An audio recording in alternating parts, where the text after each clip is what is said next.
and welcome to the Last Looks podcast, a show where we catch up with talented hairstylists and makeup artists in the film and television industry. We'll pick their super creative brains and find out all the good stuff. Join me, your host, Jamie Lee, in finding out what's what in the hair and makeup departments around the world.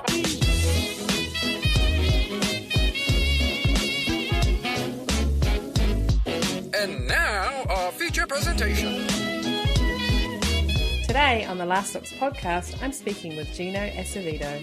Gino has gone from the role of prosthetic supervisor on various projects to now being a VFX creative art director at Weta Digital in Wellington, New Zealand. We chat about Gino's journey from sculpting costume masks in Arizona, working on exciting films in LA, and then moving to New Zealand to help create Middle-earth for Peter Jackson's Lord of the Rings. Pictures up. Last looks. Rolling. And action. Welcome to the Last Looks podcast, Gino. Hey, thank you very much, Jamie. It's a pleasure to be here, and thanks for inviting me. Of course. Now, I would like you to finish this sentence for me, okay?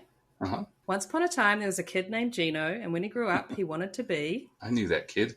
That's an interesting one, because I grew up in Phoenix, Arizona, and I loved animals, and especially snakes, and reptiles and amphibians. So I thought about becoming a herpetologist. Oh, wow. which is a person who studies reptiles and amphibians. Yeah, that's cool. But so it was a little bit of that, and I also loved artwork. I loved drawing and painting. All done it my whole life, and I think family and parents said, you won't be able to make a living out of being an artist. So I thought, okay, well I can do something with animals at least, and maybe I can draw animals and still have some fun. But then it wasn't until later on that I really found out about makeup stuff.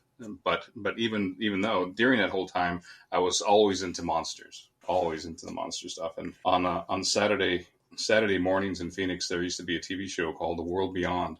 And they used to show all the famous Universal monsters and stuff.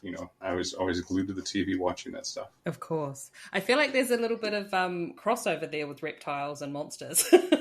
Yeah. And it's been very, very useful for a lot of the shows that I've worked on, like Godzilla and King Kong, with the dinosaurs and all that kind of stuff, to be able to supply reference images. And even when I'm, designing color schemes for some of the dinosaurs and creatures and that kind of stuff, I can remember having some of the, my pets, the snakes and lizards that I had in my bedroom. Oh my God. I had the greatest mom. She was very understanding. But I just remembered all the color patterns and stuff like that. A funny instance happened is when I was doing some texture painting on the Return of the King, there was a creature called the Fell Beast. I had designed the paint scheme at Weta Workshop first because I actually physically painted a big model of it. Yeah. And then I didn't realize it, but then later on I was actually painting it digitally. And there was a texture artist that came up and she said, "Oh, it looks so cool. I said, what reference did you use?" And I said, "Oh, it's just a bunch of different stuff." I said, this kind of white patch here below its eye reminds me of the Western diamondback rattlesnake. And the bluish kind of color and the black skin reminds me of like an indigo snake. And so again, just pulling back all that kind of reference, it was really, really useful. And, and I use it every day. Absolutely. I feel like when I speak to makeup artists, and especially those that are into monster and creature design and stuff like that, they really do have a thing for reptiles, ocean creatures as well, just pulling from all these amazing things in nature, really. And dinosaurs, of course, they love dinosaurs. Yeah, no, absolutely. I mean, some of the stuff in the ocean is just absolutely just insane. It's like, like who designed this stuff? Yeah. And, well, so some of that stuff you just never quite come up with. But yeah, there's some really, really cool stuff out there. That's awesome. So at what point, so you're glued to the TV, you're loving the monsters, like you still into that throughout high school and stuff like that? Oh, absolutely. Yeah, I was a bit of a nerd. Just, loved all that stuff and made, the old Aurora model kits and watching and the magazines too, of course, the famous monster magazines. And there was one particular issue that I got. My very first one, I'll never forget it. I was with my mom. We were in a grocery store. And you know how they have the magazines in the magazine rack just before you go to checkout? Yeah. And I saw one there that was called, I think it was called Monster World. It wasn't Famous Monsters. But on the cover of it, it had this amazing photograph of this makeup of a thing called a reptile. It was just an incredible picture. And I just grabbed it and was going through it while we were waiting in line. And I said, "Oh, mom, can I please have this?" She goes, "Oh my God, no, look at that. That's terrible." And I said, "Oh, come on, please, I got to have this."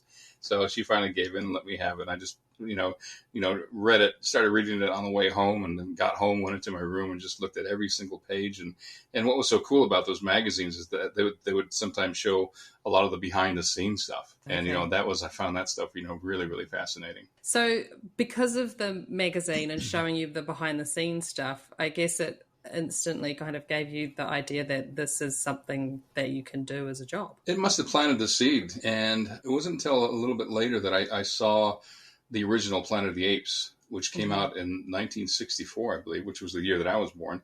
But I didn't see it until I was probably maybe 6 or 7 years old. Mm-hmm. And I saw the film and just, it blew my mind like it did with so many of, my other friends and then colleagues and stuff.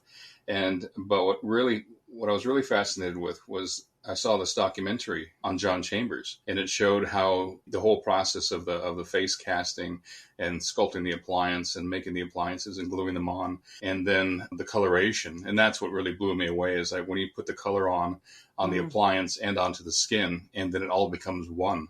And it becomes like a new skin. I just found that so fascinating and so incredible. I thought, wow, I want to be a monster maker. So how old were you when you saw that? I must have been around maybe 10, something like that.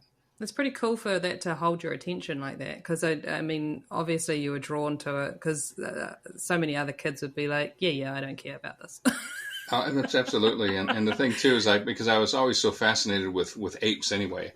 I always had this infatuation with them. And then when I saw Planet of the Apes, it's like, talking apes, it was the perfect film. And I, watched all the films and even the TV series, I was glued to the TV. And my friend Dwayne Guarneri back in Phoenix, wherever he is now, but we would, watch it. And while we would watch it on TV, we'd have some clay and we used to sculpt little figurines of the Planet of the Apes.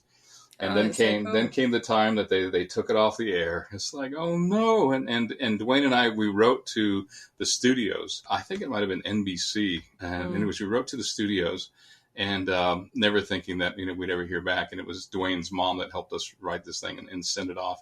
And we got a reply back and it was on the letterhead. I wish I still had this letter. And they're saying, thank you so much for the support. Unfortunately, because of, lack of interest, we've had to, pull it off the air. And it's like, well, no. To think of that now is kind of insane. Yeah, exactly.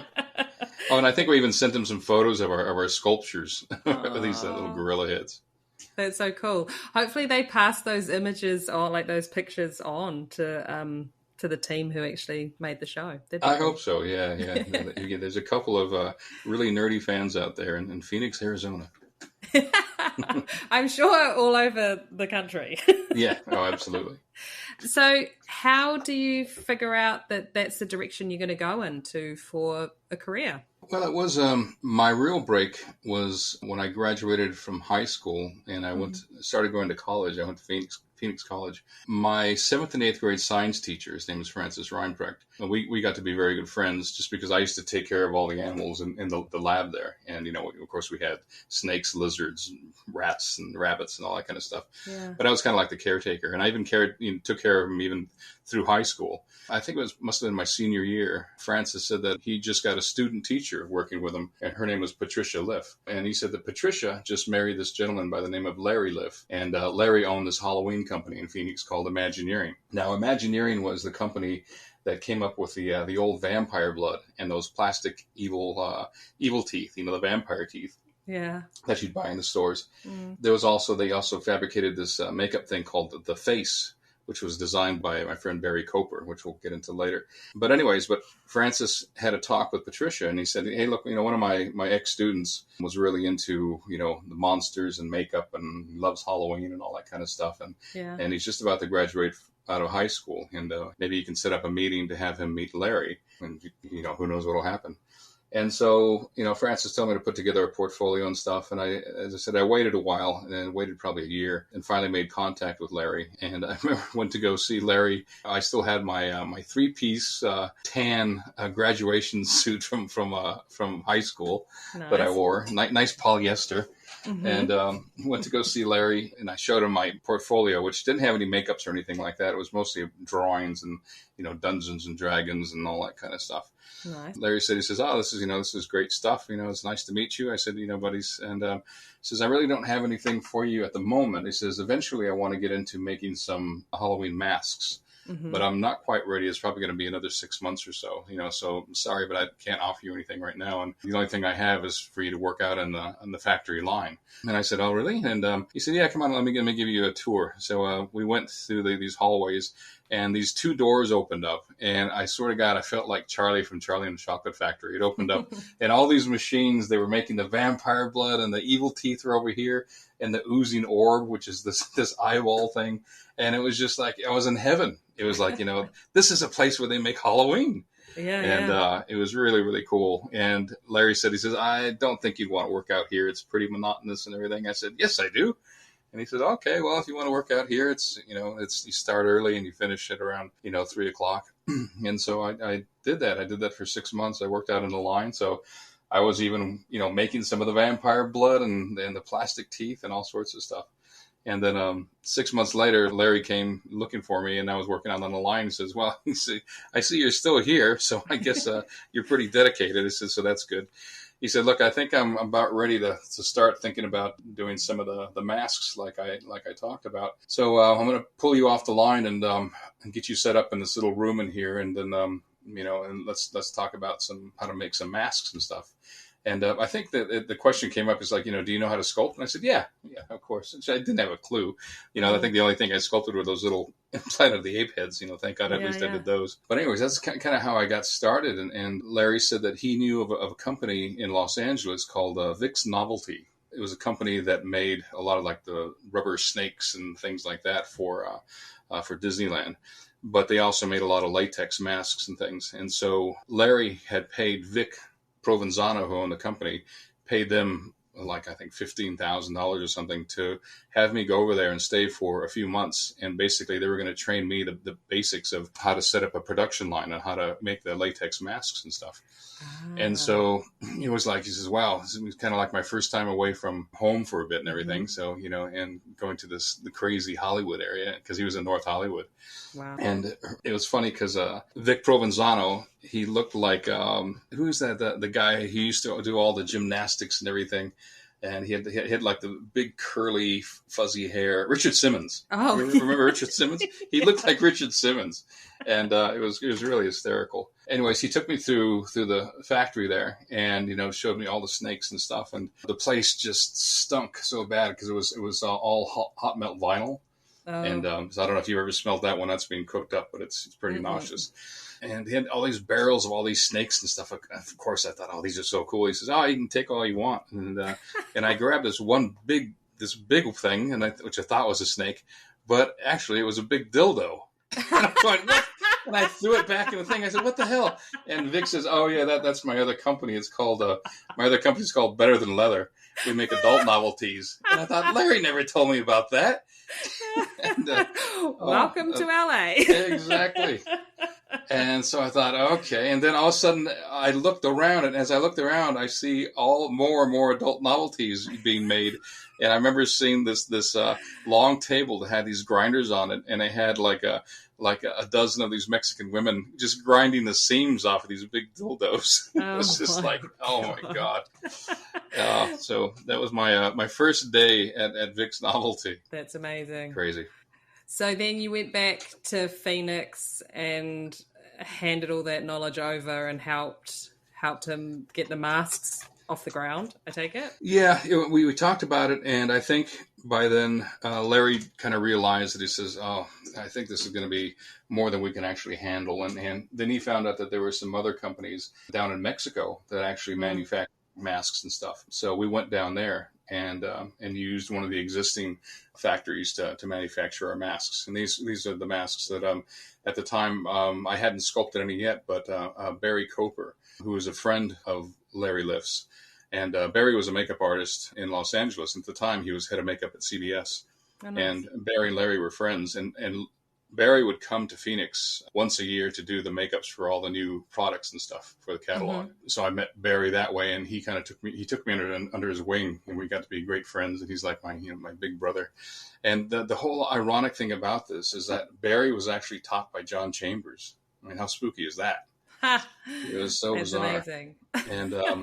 And so, anyways, Barry was doing a lot of sculpting and stuff for Larry. And as I said, he developed this thing called the Face, which is a really cool makeup kit. We would take those sculptures, and I would mold them at Imagineering, and we'd send the master molds over to Mexico, and a place called Tecate, Mexico, which is just on the border of San Diego and Mexico. Okay. So I would go there again. I'd go there every Monday. I'd fly into San Diego, and I'd have a rental car, and I'd drive into Mexico to Tecate, which was only about 30 minutes away.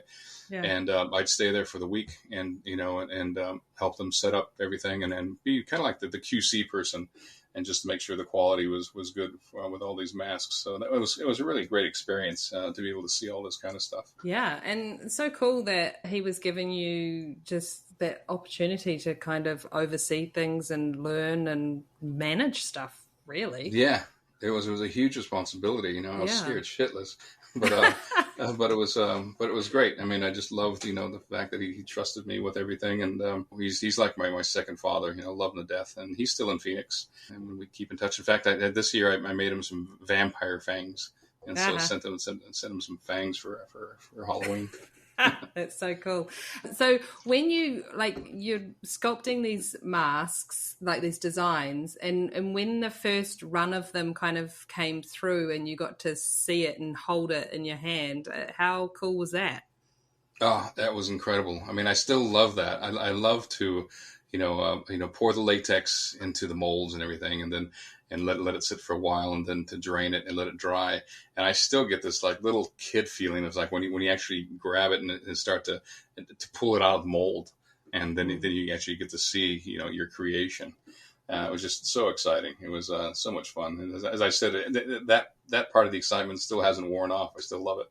Yeah, that's cool. Do you have any of those first lots of masks that were made? I do. I do have a couple of them still that are hanging around.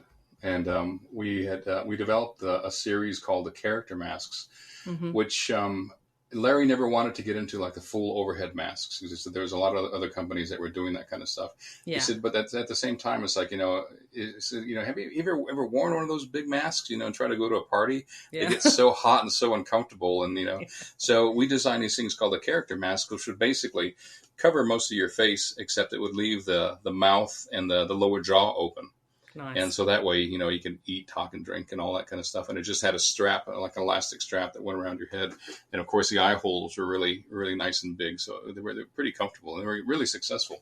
So I had actually designed a lot of those masks. And those are the couple that I still have. That's very cool. So I'm guessing from there, you at some point make your way to Los Angeles, right? Yeah, there was Barry was always saying, I guess I was with the company for probably about 5 years, I guess, mm-hmm. before I actually moved to LA. But Barry was always saying, he says, come on, you got to move to LA. And, mm-hmm. and I would go out there like every other weekend to go and see Barry. And Barry, he introduced me to, I got to meet John Chambers, which was amazing. Wow. But he introduced me to Rick Baker and David Miller and, all these great, makeup effects guys. That's awesome. And so by doing that, it was great because I was kind of, meeting these people and knowing that someday, I'd make the move to go out there. But I was too scared at the time. But also I didn't go because my mother was quite sick. She had cancer. And I was always afraid that something was going to happen to her if I was away. Yeah. But she was great. She was always pushing me out of the nest. She goes, "Oh, go on." It says, this is a great mm-hmm. opportunity for you to go and do something that you really love to do. And one time Barry called me. He says, "Look, I've got a gig for you." I said, "Really?" And he says, "Yeah, it's only for about 3.5 weeks or so. But talk to Larry, and I'll talk to Larry too, and I'm sure he'll let you take a leave of absence from Imagineering." Yeah. But it was a gig over at NBC Studios, and at that time, Bob Scribner was head of makeup over there. It was a takeoff of a show that Dick Clark did. It was a takeoff of a show called Masquerade, and it was like done back in the 60s, I think. And basically what they would do is that they would have celebrities come on stage made up as other celebrities. And it was like an audience participation thing where the audience, through questions, had to kind of guess who they were. Oh my god! And in this case, we did Alan Hale and Bob Denver, of course, from the Gilligan's Island show. And I had to turn Alan Hale into W.C. Fields and Bob Denver into Mae West. So quite a challenge. And but it was, again, just an incredible opportunity being there working in the labs at NBC Studios. You know, of course, I'm a huge fan of Gilligan's Island. And so, you know, my head exploded when Alan Hale came in first. And and he's just the sweetest guy. And I had to take his life cast. And then about an hour later, then Bob Denver came in. And it was so cool because the first thing that Alan said to Bob, because they hadn't seen each other in a while, was, "Little buddy, how are you?" that was his thing that he'd always say. Yeah. Anyways, and so then came the time to actually do the makeup for the show. And it was, with, like I said, Bob Scribner and Ken Schoenfeld was another makeup artist that was there. And so the three of us applied the makeups and stuff. And it was a lot of fun. It was my first time of actually being involved with something like that. It was just, you know, an incredible experience. Yeah. I mean, first time in the studios and going onto a set and all that kind of stuff? Absolutely, yeah. And it was just so cool to see how it all works and everything. And then after that, we finished a bit early. So I still had like another week left in LA. At this time, as I mentioned, Barry had introduced me to Dave Miller, who's an amazing makeup effects guy. And of course, he's probably best known for doing the first Freddy Krueger in the Nightmare on Elm Street. Awesome. Dave and I just became great friends. And at this time, Dave was working on part 5 called The Dream Child. Yeah. And Dave said, he says, "Oh, you got a week left." He says, "You want to come over and, help me work on the film?" It's like, oh, yeah. So I got to work in the shop, for a week and painting the appliances and helping Dave sculpt some stuff. And that was another just incredible experience. And even down where Dave had his shop on Sherman Way in North Hollywood, a couple of shops down from him was Greg Canham's shop. Oh, wow. And so I would go take out the trash, and I had to go by Greg's shop and peek in the little window there, and Mitch Devane would be there sculpting right by the sliding door. And at that time, they were working on Lost Boys, I think it was. Wow. Anyways, it was really exciting times. And then while I was still working at Dave's, I got a phone call from a friend and said, "Look, I'm really sorry, but your mother's passed away." And it's like, holy shit. And I said, "I knew it." I said, I was so mad. It's like I knew this was going to happen. Yeah. And so I was just so upset, and I told Dave I have to go home. So I, got a ride to Burbank Airport and got a flight and flew back to Phoenix. And it was just unbelievable. I just couldn't believe she was gone. And I've got a younger brother, Dino. Yeah, Gino and Dino. And, you're like, yeah. And younger sister, Rosemary. And so met them there. And of course, my dad was there. Mom and Dad had been divorced for quite a while, but, Dad was there. So, yeah, it was just, trying to figure out what to do and how to deal with things. And my sister was quite young. And, Mom said, "Look, I'd like for you to look after your sister, but if you can't do it, then, she's going to go over to the grandparents to raise her." Yeah. And so I had kind of just decided to now was my chance. There was nothing really holding me back now. Decided to pack up and move to LA, and my sister went to the grandparents, and my brother was old enough. He moved in with a friend of his. And so that was that. And I just moved to LA, and I think I continued working back with Dave on Nightmare 5 and stayed with him for a while, working on a few other shows. And from there, I trying to remember where I went to from there. I think from there, I went to work at ADI, Amalgamated Dynamics, with Alec Gillis and Tom Woodruff, and working on Point Break with Patrick Swayze, the first one. So we were making the masks in that. And so I was hired just because of my background in making the masks at the Halloween company. Yeah, the president masks. Yeah. So I sculpted the Jimmy Carter mask. That's awesome. I feel like you must have felt pretty good about your decision going back to LA, considering that originally your mum was pushing you to do that. So you knew that would make her happy too, that you'd be going to do that.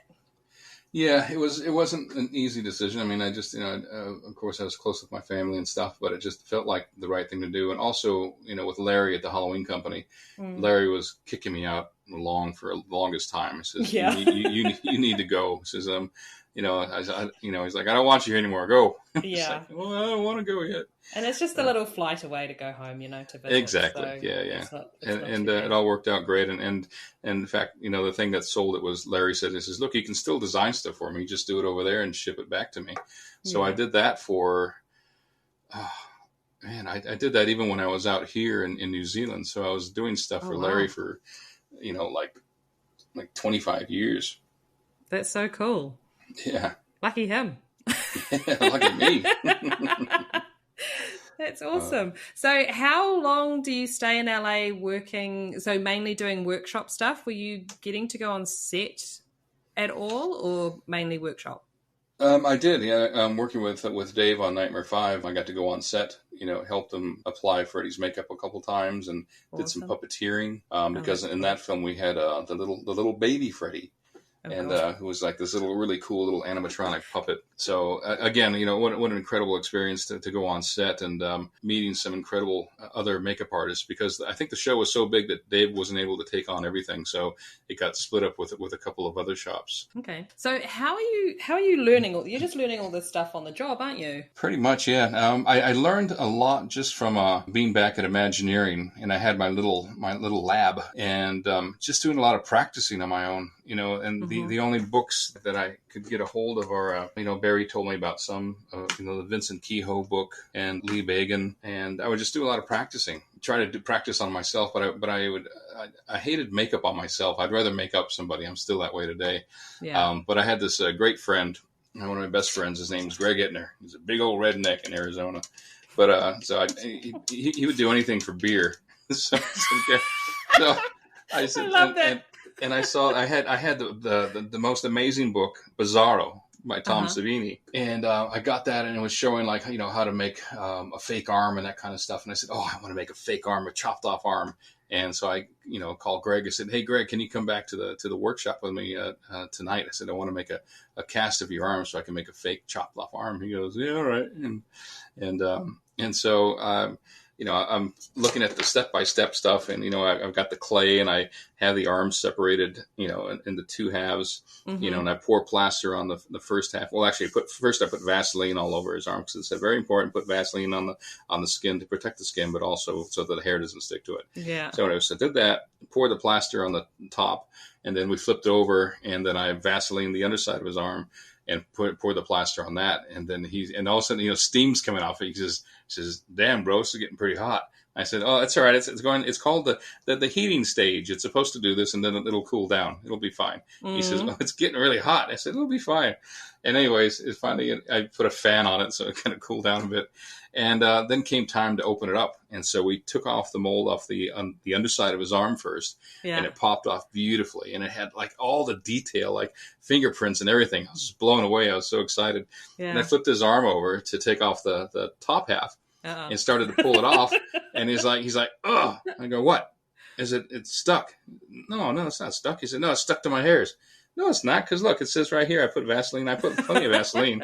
And Greg had fucking gorilla arms. Yeah. He had lots of hair. And but I think what had happened is that the plaster, got warm and kind of melted away the Vaseline on his hairs. Yeah. And I tried to pull it, and he says, oh, no, don't pull it.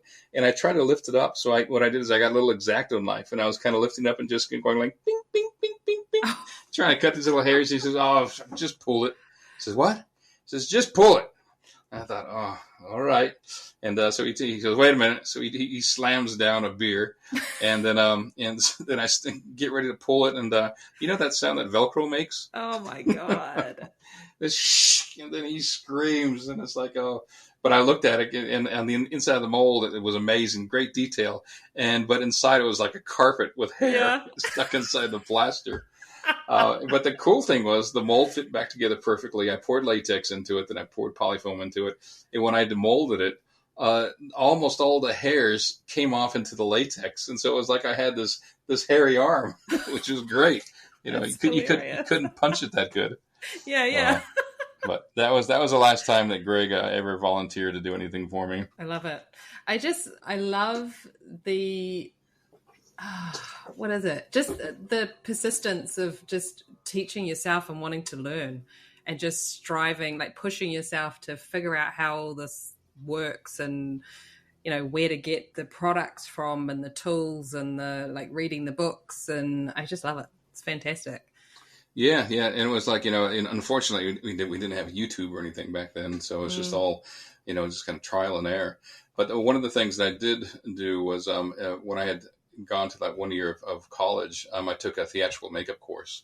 Oh, and cool. so that taught me a lot of stuff. And then what I would do is I would also go around to the local theaters. Like there's one called the Phoenix Little Theater, and they were doing a play called Oliver. And they needed somebody to make up the character Fagin, where she's got like this really big, long, pointy nose and a bald head. And I had my friend Matt Marich, who was a local there in Phoenix, taught me how to mix up the old R&D foam latex. And so, and that was another thing. That was another godsend. It's like, this is an amazing miracle. This material, foam latex. You got made all these noses out of the foam rubber and made them a bald cap and that kind of stuff. But anyways, doing all that kind of stuff was another way of just diving in there and getting that kind of experience and, learning from the mistakes. And there were a lot of mistakes, but, definitely learned a lot from that. I feel like just going back, because you said, unfortunately, we didn't have YouTube and stuff, but honestly, I mean, it's probably a balance of good and bad, but I think learning like that is pretty amazing.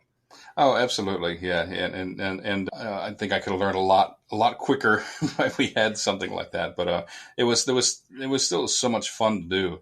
Yeah. And I think now it's almost, I don't want to say it's too easy, but it's like, you can pretty much just get whatever you need off of YouTube now if you want to learn how to do something. Yeah. And even with the makeup stuff, there's so many really, really good tutorials that are out there. And I do a lot of, talks to students and stuff and people that want to get into it. And I'll send them links to different sites on YouTube. I said, look, this was a really great one. I said, but the best thing to do is just to practice on a friend or yourself and just do like a basic skull makeup so that you're teaching yourself, the basics of anatomy of a face, like the skull and the bones and how things work. Yeah. And just learning how to do highlight and shadow, doing a lot of theatrical stuff. And that was always a really tricky one because with the theatrical stuff, close up, it looks like it's like, wow, that's pretty bold. But then, of course, you sit in the audience and look at it, and they look like real wrinkles. Yeah, it's very cool. I mean, there's something to be said for making a bunch of mistakes and learning from them. Absolutely. And knowing like what not to do. and probably shave the arm next time before. Poor bugger. I bet he probably has that story in his mind and has told it many a time. Oh, yeah. I think his arm is probably growing back like that. His left arm has twice the amount of hair than his right arm. That's awesome. So I want to know how you ended up in New Zealand. What happened there is I was just jumping all around the different shops. I got incredible time working with Rick Baker on a couple of shows, Nutty Professor, and then I was working with Howard Berger over at VFX. They were starting up on a show called Spawn, which was based on a comic book character. Yeah. And Todd McFarlane stuff. And Howard said, he says, look, I've got a job. I would like you to come over and sculpt the suit on Spawn. It's like, because I never thought that sculpting was really my forte. I mean, I was a decent sculptor, but I think I was definitely a better finisher and painter, than anything. And I told Howard, I said, "Oh, that's a pretty big ask, Howard." I said, "You should want to have other guys." And he says, "No, you can do it. I want you to do it." And so it was myself and a friend, Bill Zahn. We sculpted the suit and based off of a maquette that the guys had designed. Yeah. And anyway, so I did a lot of work on Spawn and painted the appliances and even went on set, a few times with Howard and helped apply the makeups and stuff. And then one day Howard said, he says, I've got these friends that live in New Zealand. And I said, I think I've heard of that place. And he said, well, they have a company called Weta Workshop. And they Richard and Tanya, and they run the company, but they do all the special effects stuff for Hercules and Xena. And I said, oh yeah, okay, I love that stuff. And he said, well, they're crewing up people because they're gonna do a remake on King Kong. I said, they're going to remake King Kong? I said, really? I said, who's directing that? And this is Peter Jackson. I go, who? So I didn't even know who Peter was. And I hadn't seen Meet the Feebles or Brain Dead or anything like that. And Howard said, look, they're going to be coming out, next month. And I've told them about you. And, they're looking for somebody who could do like finishing work and the painting and, teach them the materials and how to apply makeups, blah, blah, blah. Even just to learn beyond of what they already knew. Yeah. And he said, so bring in your portfolio because, they would like to meet you. I said, yeah, sure. So a month goes by, and then, of course, you get to meet Richard and Tanya. Mm-hmm. And we just hit it off right away. They're just really, really cool people. And they said, look, we'd love for you to come out. And, we know that one of your fortes is painting. And they said that's one of the things that we were a little bit behind on. Yeah. And I said, and I was thinking, oh, okay, possibly. And I was just thinking, well, because I was already pretty well established in LA and I was quite happy there. Yeah. And to move to the other side of the world was like, I don't know about that. And anyway, so we kept in touch, and from there I moved on to work with Patrick Tatopoulos on Godzilla, the Matthew Broderick one. Yeah, yeah. And so I was on that show. That's when I got the call from Richard saying that, look, I'm really sorry, but it looks like King Kong has fallen through. Mm-hmm. And I said, oh, no. He said, yeah, because you guys are doing Godzilla. And then at this time, Rick Baker was doing Mighty Joe Young. Oh. And so the studio said, we're not going to do another big creature destroying the city and stuff. So pull the plug on it. But Richard said, he says, but, Pete and I have another project that we'd love to bring you out for. And of course, it turns out that it was, Lord of the Rings. Yeah. And you're so, like, what? I'm sure you read the books. Yeah, yeah.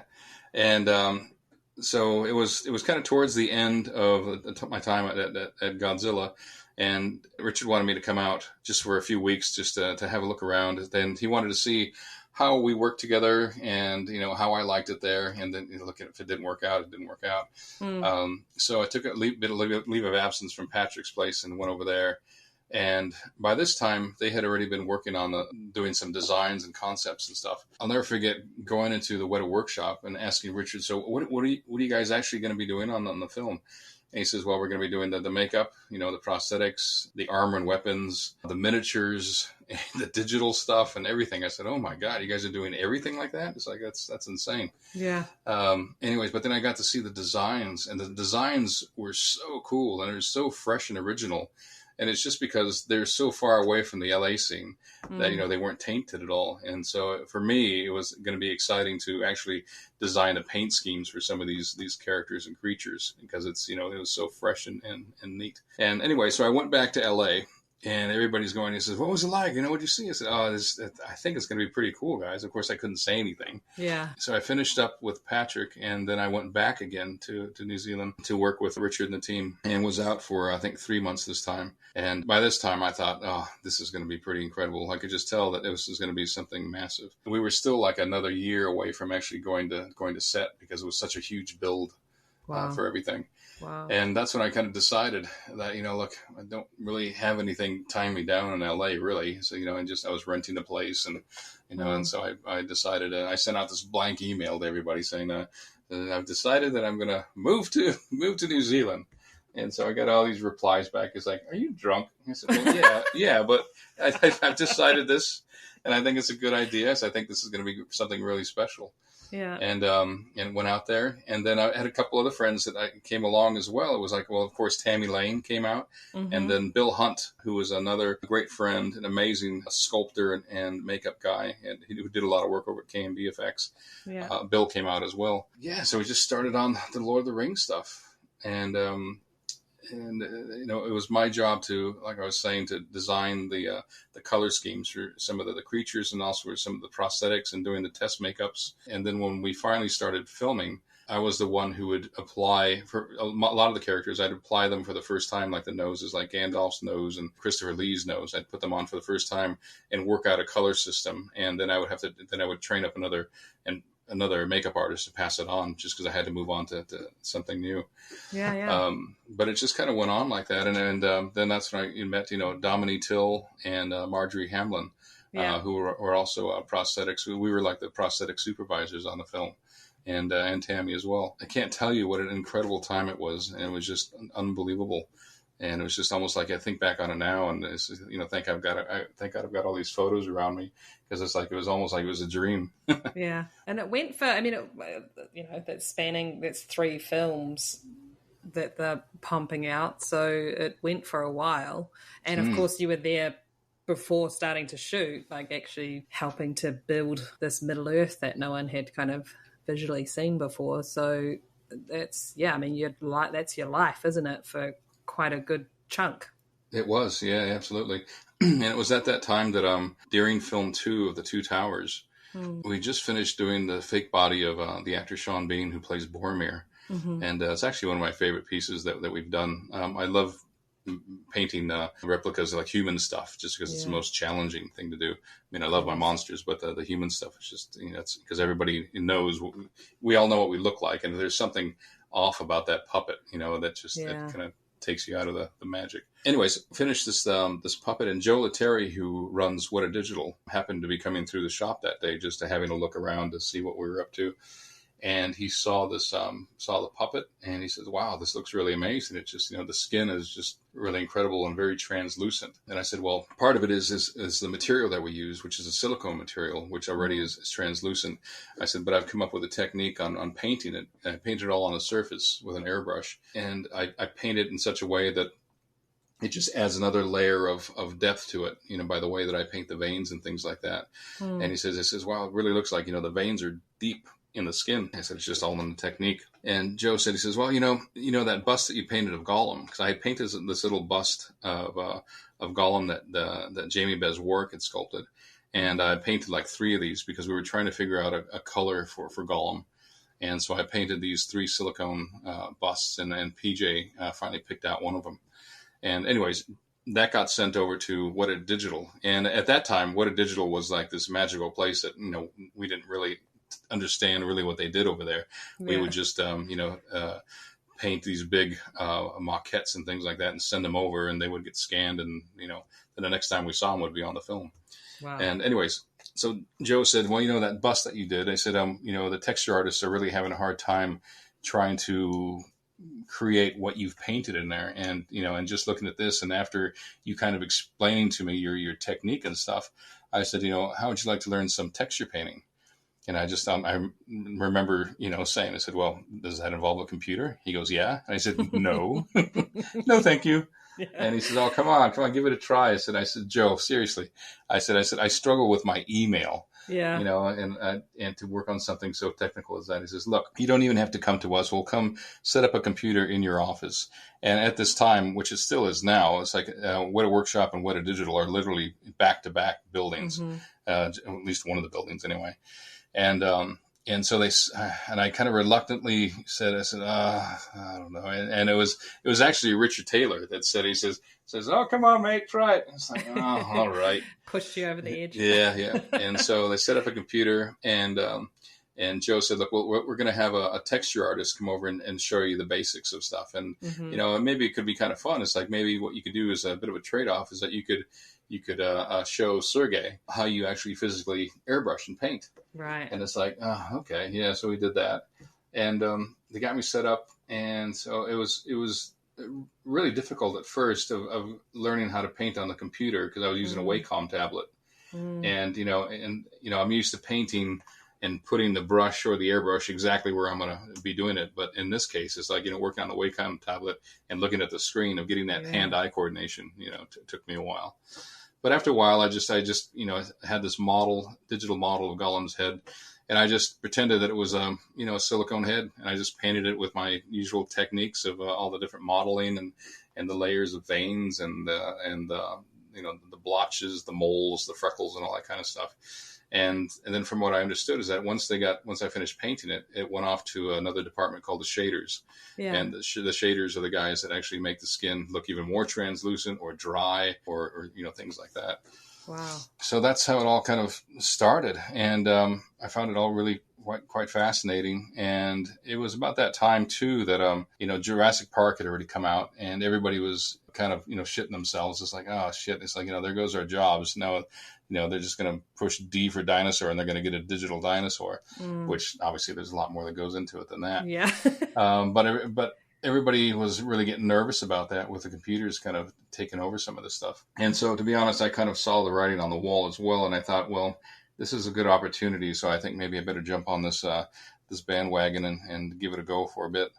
And at the time over at Weta Digital, they didn't really have like an art creature director kind of guy. And so I kind of became like the liaison between Weta Workshop and Weta Digital, kind of going back and forth. And so there would be, a lot of times that I would be having to go on set, with super early call times and then go to Weta Digital at 8:00 in the morning and do my stuff over there. So it was like doing two different jobs. So I did that for a few years. It was pretty crazy. So nice to still have, like, not completely jump over to the digital side of things, but to still have your hands on things in the workshop and kind of see that stuff through as well. That's cool.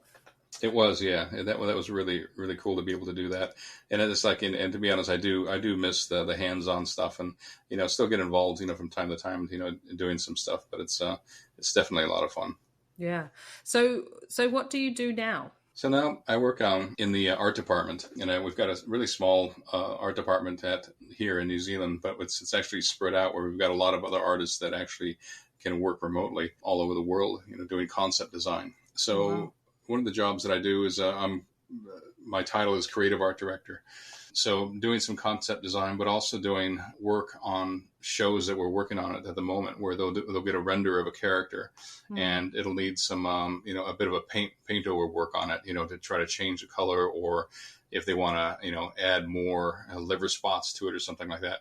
A lot of times it's quicker for us to do it as a concept design, get a buy off on it, and then hand it over to the texture artists, so that they can basically copy that, as opposed to the texture department having to do all these iterations, because it does take a bit of time, do all these iterations, and then have it get going back and forth. So yeah, that's pretty much what we're doing now, is just working on the current shows and working on new shows, doing concept design. That's very cool. Because looking at your IMDb, I mean, you have so many different kind of jobs that you've done, like roles within Weta Digital, being the creative art director and then the textures supervisor. So what's involved with that?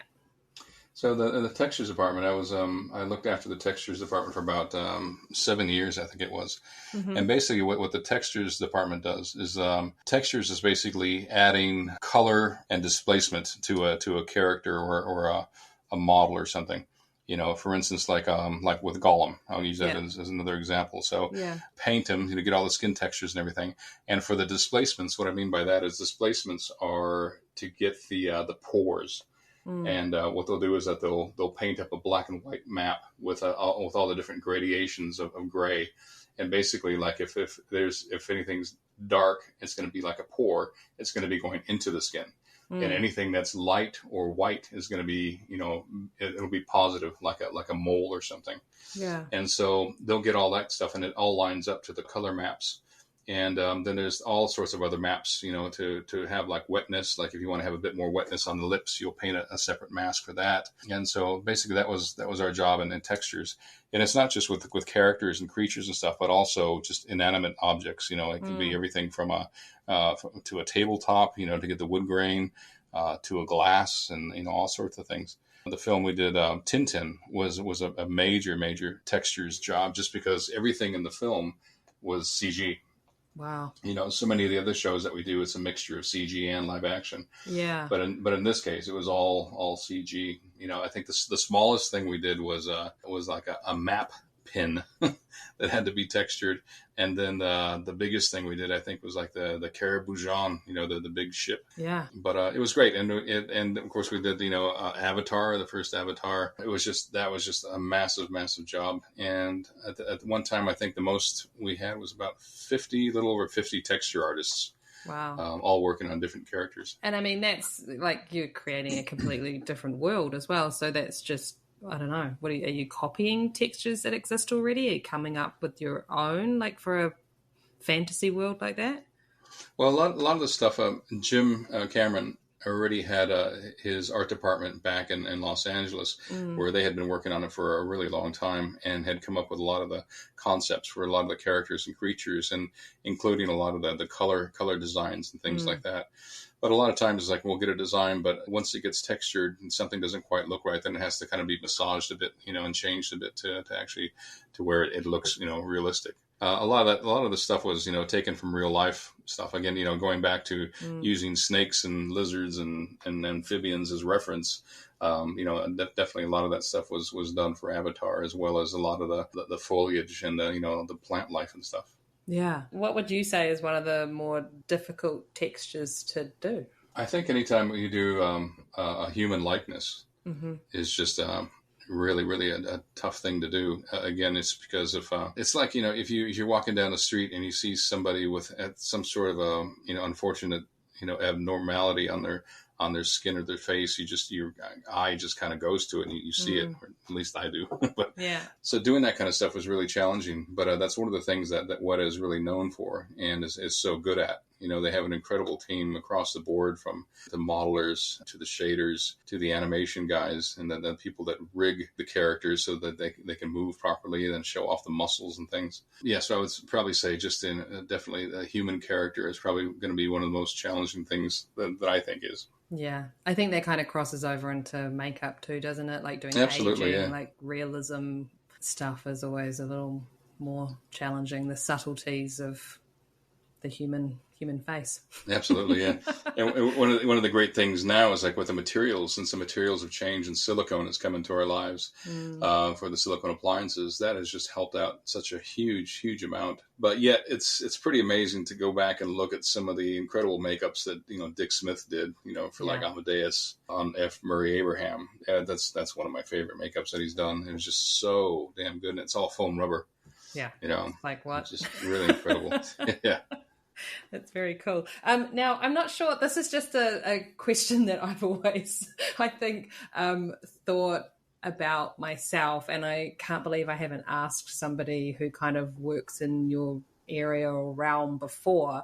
But when someone is, like, when you have your group of artists that are doing the concept design for characters, and then those characters are needing to be actually practically done with makeup appliances and hair and all that kind of stuff, do those artists normally have any background in actually applying the makeups and things? I think it's probably pretty rare. I think it's definitely becoming more and more, where there's more artists are making that transition over to the digital side.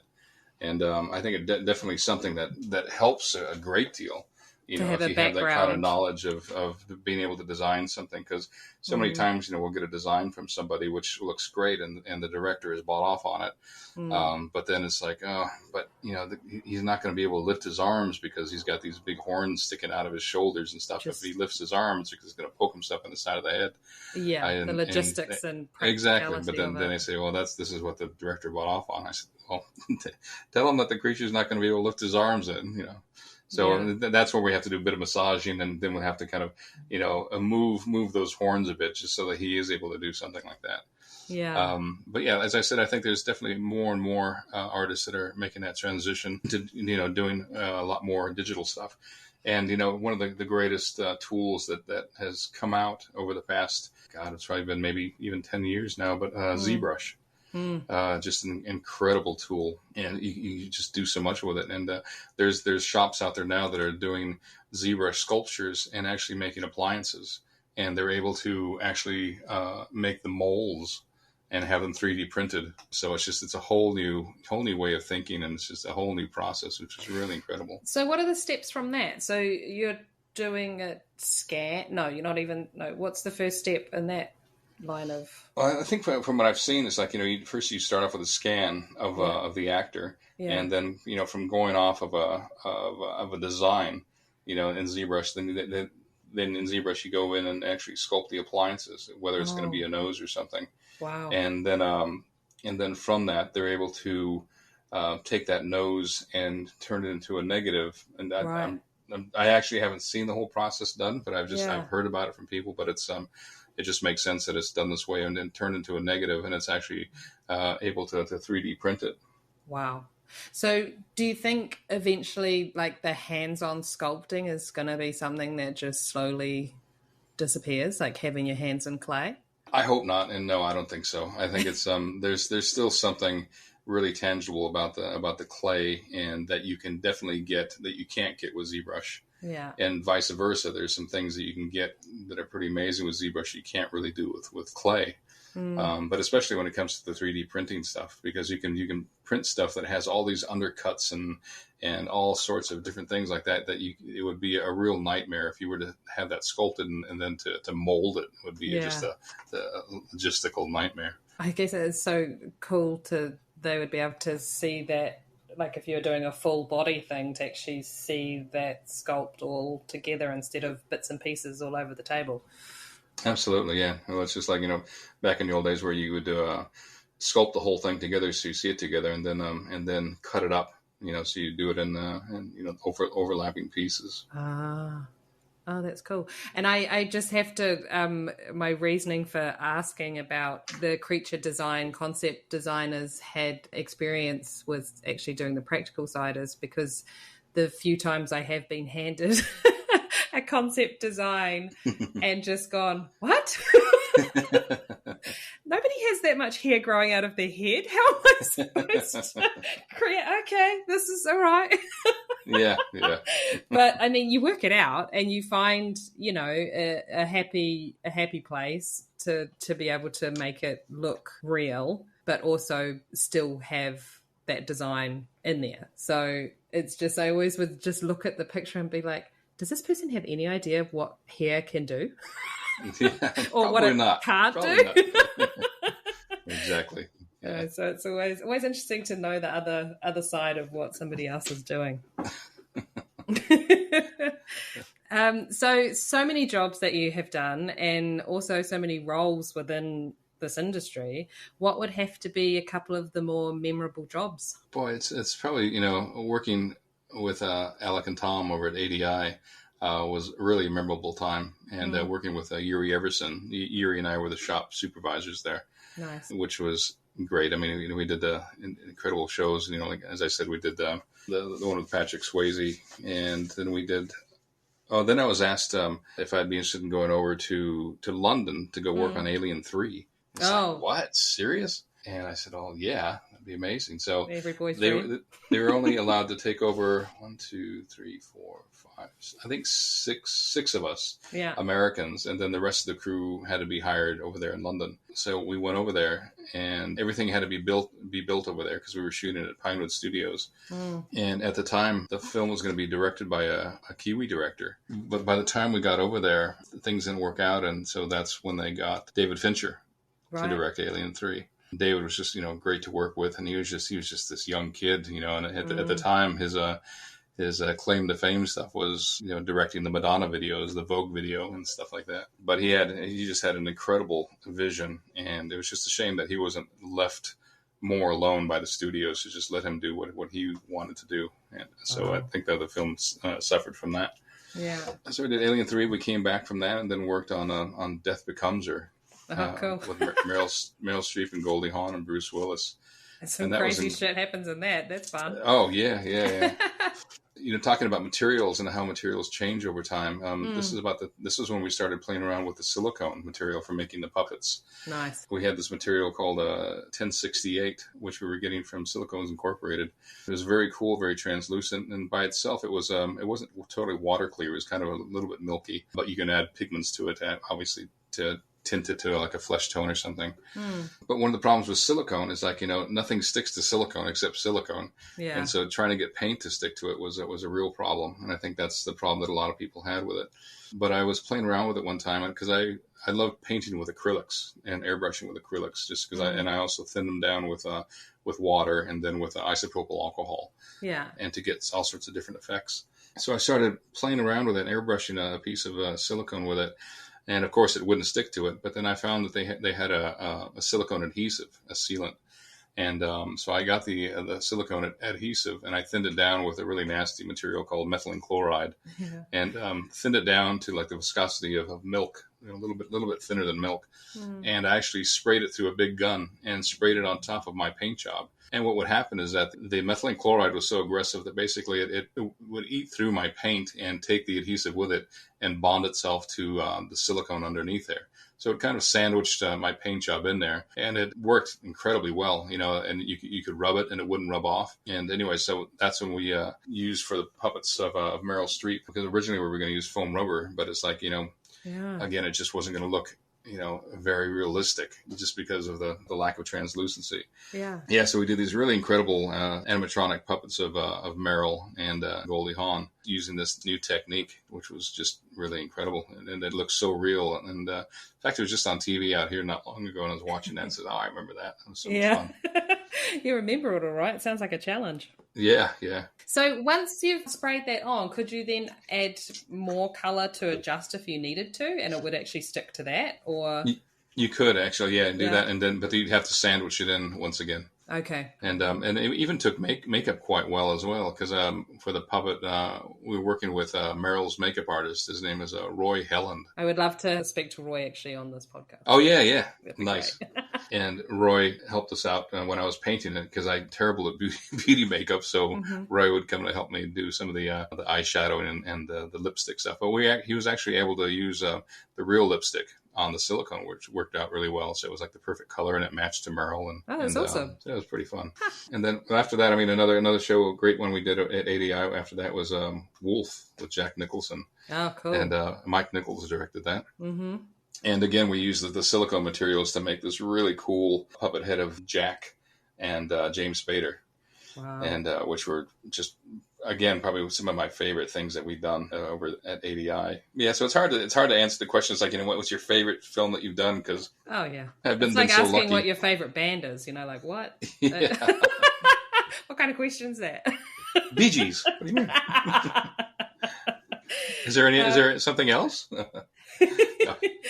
Now, I would love to know if someone at some point gave you some great advice that has really stuck with you. Probably comes back just from my upbringing, from my parents. I had, 2 great parents, passed away now. But the thing is just to don't be a shithead, to treat people the way that you want to be treated. Yeah. That's a very simple thing.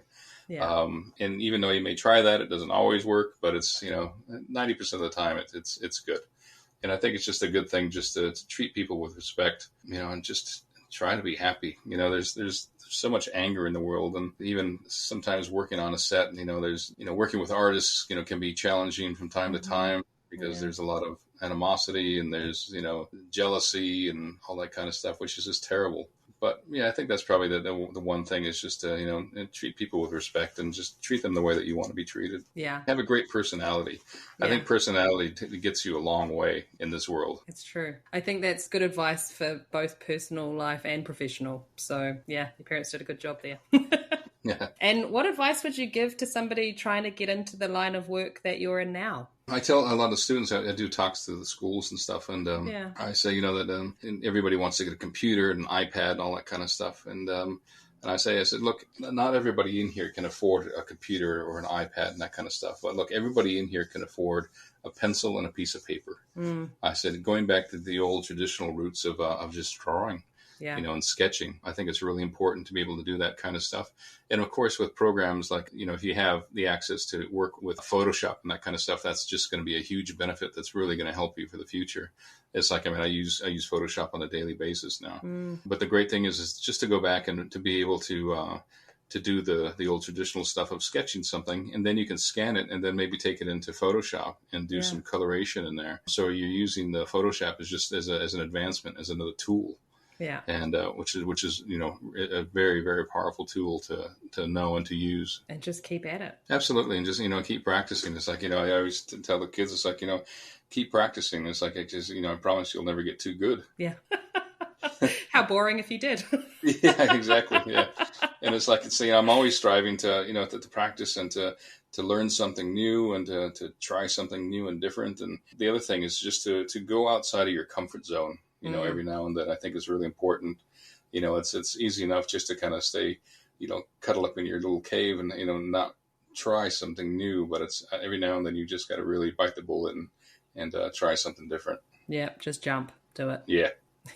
So what is something exciting that you've learned recently? I've been playing around with in Zbrush. I'm still learning Zbrush. I love it. It's a great tool, but I'm still quite a novice at it. Mm-hmm. So definitely practicing with that. But they've got a part of the program is that there's a thing called a fiber mesh in there where you can actually grow hair.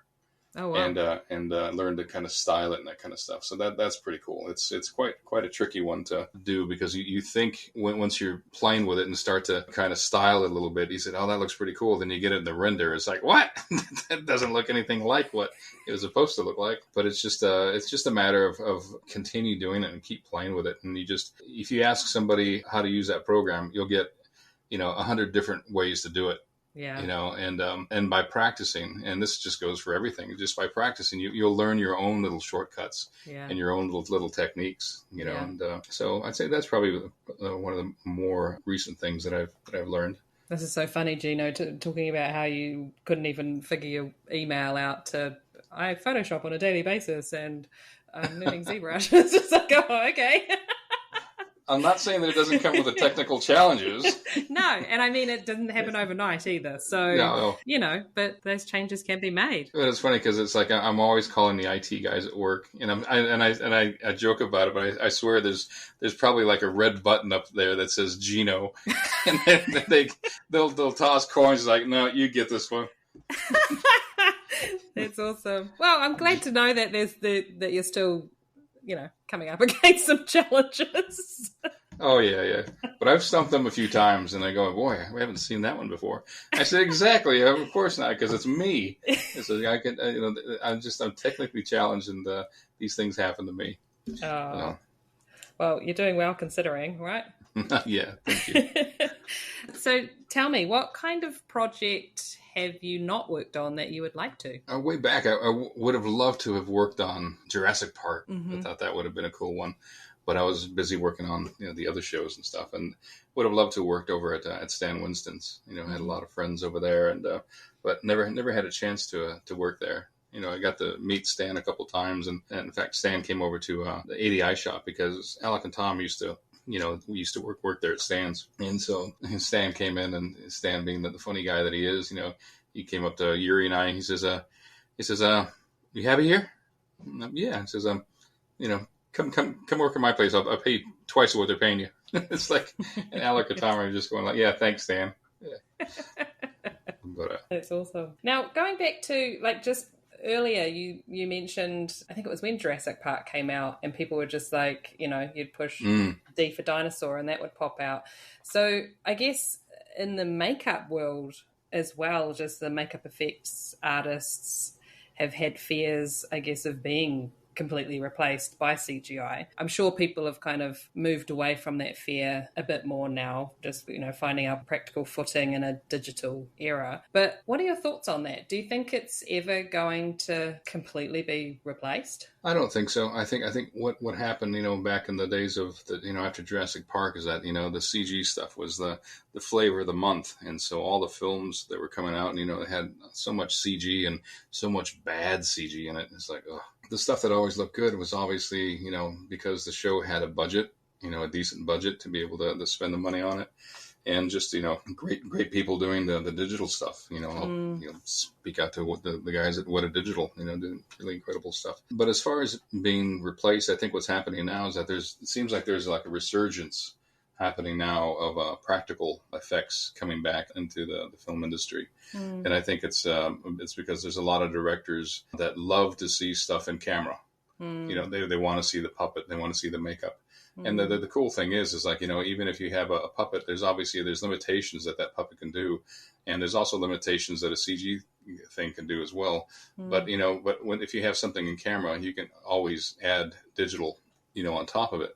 to change it or whatever. But I think it's, it's a tool, and it just needs to be used wisely. And I think it's already showing that there's definitely a bit more films that are coming out that have a mixture of both. And Guillermo del Toro, of course, he's a great director and a lovely friend. He's definitely one who pushes the boundaries of trying to get as much practical into his films as possible. He uses CG really wisely, and he uses both of them, quite wisely. Yeah. When you see those two melt together really well, I mean, it's beautiful. So just bringing those two worlds together, and when it's done properly, and you can't tell what's what. Exactly. Someone like me, I can't tell. But it's also like, like in the film with when we did Planet of the Apes, that was just phenomenal work that was done there. And it was such a blessing because to be able to kind of go full circle. And I'll have to say that that's probably one of the other films that I wish that I could have worked on was be like the original Planet of the Apes. That could have been incredible. Yeah. I'll never forget when all my friends back in LA found out that we were going to be doing Planet of the Apes. A lot of my makeup friends say, "Hey, my bags are packed. My makeup kit's ready. I'm ready to come out to do some makeups." And it's like, well, I read the script, but it's all going to be digital. It's like, what? And I said, yeah, because the design is just, they're kind of humanoid, but it's more ape-like, and it's not going to work with makeups, unfortunately. Yeah. And, it says, "Oh, you traitor." It's like, just wait. And then when the film came out, they're like, "Oh, yeah, okay, now we see." But so was that figured out like immediately? It was just like, no, it's going to be digital. We won't be able to do practical. Or did they do some tests to see if it could be a mix? No tests that I'm aware of. Yeah, it was. I think it was always known it was going to be digital. Yeah. And what's incredible about it is like, when the first film came out, of course, the technology was just, it was stuff that nobody had seen before. It was really incredible. But then by the time we get to the third one, War for the Planet of the Apes, that stuff was just mind-blowing. I mean, even though I worked on it, I'm just, blown away by it. The great performances, great animation, and just you forget that you're looking at a CG character. Yeah, totally. I think it brings so much more emotion for the viewer as well. It's just like, because it just seems all so very real. Yeah, exactly. That's very cool. Are you working on more than one project at a time in general? Usually, yes. Yeah. So what are some things that have come out recently that you've worked on? I worked on Shang-Chi. Oh, yeah. Cool. See that? That was great. That was my daughter's really into Marvel stuff. And yeah. Her name is Ruby, and so we went to go see that and really enjoyed that. Yay. That, and did some work on The Immortals, which just came out as well. Oh, cool. Nice. There's a few other things that are still waiting to come out, and see when that happens. That's very cool. And in your day-to-day workings, if I took away one thing from you, what would you not want that to be? My iced tea. The American is still drinking iced tea and you're in New Zealand? Where are you getting this iced tea? Everybody will laugh at that because they know how I love my iced tea. And I miss my Jack in a Box iced tea, the quencher. So we take that away from Gino and he's going to lose his shit. Oh my goodness. But I think as far as like a tool or something, it'd probably be my airbrush. I just love my airbrushes, and I've got one airbrush that I bought from a World Art Supply in LA. Probably 30 years ago, but it was called Iwata. I love Iwata. It's called a custom micron, and I'd been reading about it. I couldn't wait to get it, so I finally got it, and it just changed my life because it was great for illustration stuff because you can get such a super fine line with it. And so I'd say my airbrushes, and another material which I love is the MAC anti-shine. That's been just a huge lifesaver. Love that stuff. In the clear tube. Yeah. That's my. Who put me onto that? Tammy Lane. Yeah, and it was I think it was on Hobbit, just with the gluing the lace down of those wigs and beards and into the silicone pieces. And we all got a tube of that to knock back the shine if we needed to. And I still have it in my standby, in my set bag. And any time I've got a little bit of shine, I just, on my lace, I knock it back with that. Absolutely. That's great stuff. And before that, we had another one. It was just called Anti-Shine. I can't remember what company made it, but we used that back on rings. And I loved using it on on the noses, like on Gandalf's nose and Christopher Lee's nose. And when I did the first ones, it's just because they were out of gelatin, and the gelatin leaves a bit of a shiny edge to it, and this stuff just really knocked it back. But it was I saw you had an interview with Rick Finlitter. Yeah. Who's a brilliant artist. Love that guy. And he had taken over and did Ian McKellen's nose. Did a beautiful job on that. I loved talking to him, actually, because, I've worked with Rick, spent a lot of time with him throughout Hobbit, and he actually gave me my first job on a film on King Kong. I was harassing him because I didn't have Peter King's details at that point, and Rick emailed me back, and he's just like, oh, thank you for reaching out, we've got our full-time team in place. And I emailed him back and I said, no, Rick, I don't think you understand. You need me, my finger waving is amazing. And he was like, all right. So he came into the salon I was working in and to get a haircut before he shaves his head now. Yeah. So, but yeah, and I gave him a haircut, and he was just like, okay, we'll have you come in and help out and see how you go. And then I did some additional work on there, and that's where I got all my wig experience. So yeah, Rick is a favorite of mine. Oh, great guy. So you were on King Kong too, so we must have crossed paths somewhere. Yeah. I was doing both, being on set and doing the makeups with Dominique Till, and then of course going back to Digi and doing the digital stuff. That's awesome. Yeah, I just on that I was pretty much in the windowless makeup room just doing wig after wig after wig. That's how I spent my time on Kong. I didn't go onto set very much. Oh, okay. But yeah, that's awesome. And I would love to know, Gino, who you would like to hear on the podcast. Boy, there's so many. Can I say 2? Of course. Okay. I would love for you to interview my great friend and mentor, Barry Coper. Okay. Who's in LA, just because he's had quite a life of working on some amazing projects and stuff, and did the incredible makeups on Santa Claus. Really, really beautiful stuff on that. And then, of course, the other one would be a great friend, Dominique Till. Yes, love to interview her. I have harassed Dominique, and she is interested. So I think we will eventually get around to that. Yeah. Fantastic. That's awesome. Well, Gino, thank you so much for joining me today. It has been a lot of fun. Well, thank you very much again for the invite, and love your podcast. It's great to hear my old friends and colleagues. So keep going. Yeah, thank you.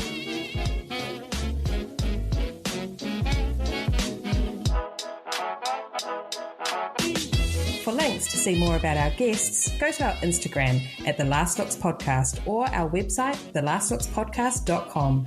If you want to keep up with new episodes being released, be sure to subscribe through Apple Podcasts, Spotify, Amazon, Google Play, YouTube, or any podcast streaming platform. And remember, if you're enjoying the show, share it. The Last Looks Podcast would like to thank Brett Stanley and Sabrina Castro. The song Fun Time by DJ Quads. Thanks for listening. Until next time. That's a wrap, people.